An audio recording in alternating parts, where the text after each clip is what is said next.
नमस्कार दोस्तों, आज हम संविधान की प्रस्तावना पर चर्चा करेंगे। प्रस्तावना संविधान का परिचय अथवा भूमिका होती है। इसे हम संविधान का मैनुअल भी कह सकते हैं।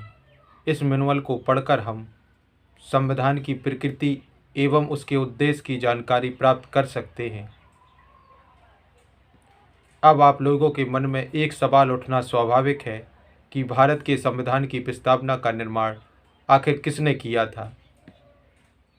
13 दिसंबर 1946 को पंडित जवाहरलाल नेहरू द्वारा संविधान सभा में उद्देश्य संबंधी प्रस्ताव पेश किए गए थे, जिन्हें 22 जनवरी 1947 को संविधान सभा द्वारा स्वीकार कर लिया गया था।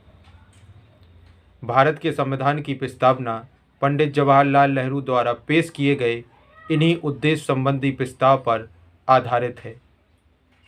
भारत के संविधान की प्रस्तावना में कहा गया है, हम भारत के लोग भारत को एक संपूर्ण प्रभुत्व संपन्न समाजवादी पंथ निरपेक्ष लोकतांत्रिक गणराज्य बनाने के लिए एवं इसके समस्त नागरिकों को सामाजिक आर्थिक राजनीतिक न्याय, विचार अभिव्यक्ति, धर्म, विश्वास व उपासना की स्वतंत्रता, प्रतिष्ठा एवं अवसर की समता प्राप्त कराने के लिए तथा उन सब में व्यक्ति की गरिमा तथा राष्ट्र की एकता एवं अखंडता को सुनिश्चित करने वाली बंधुता को बढ़ाने के लिए दृढ़ संकल्पित होकर आज इस संविधान सभा में 26 नवंबर 1949 को संविधान को अंगीकृत, अधिनियमित एवं आत्मार्पित करते हैं।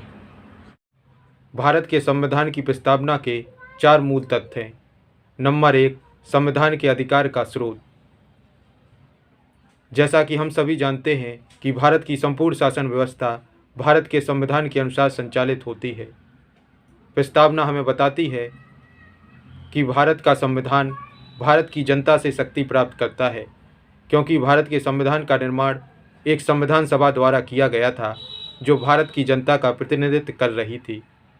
नंबर 2, भारत की प्रकृति।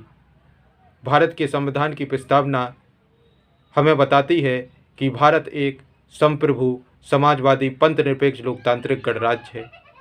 नंबर 3, संविधान के उद्देश्य। इसके अनुसार न्याय, स्वतंत्रता, समानता एवं बद्धत्व संविधान के उद्देश्य हैं। नंबर 4, संविधान के लागू होने की तिथि।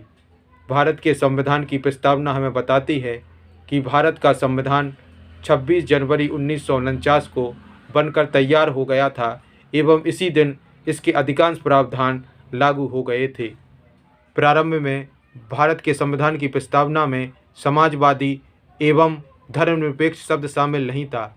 इसे 42वें संविधान संशोधन 1976 के द्वारा इंदिरा गांधी सरकार के समय भारत के संविधान की प्रस्तावना में शामिल किया गया था।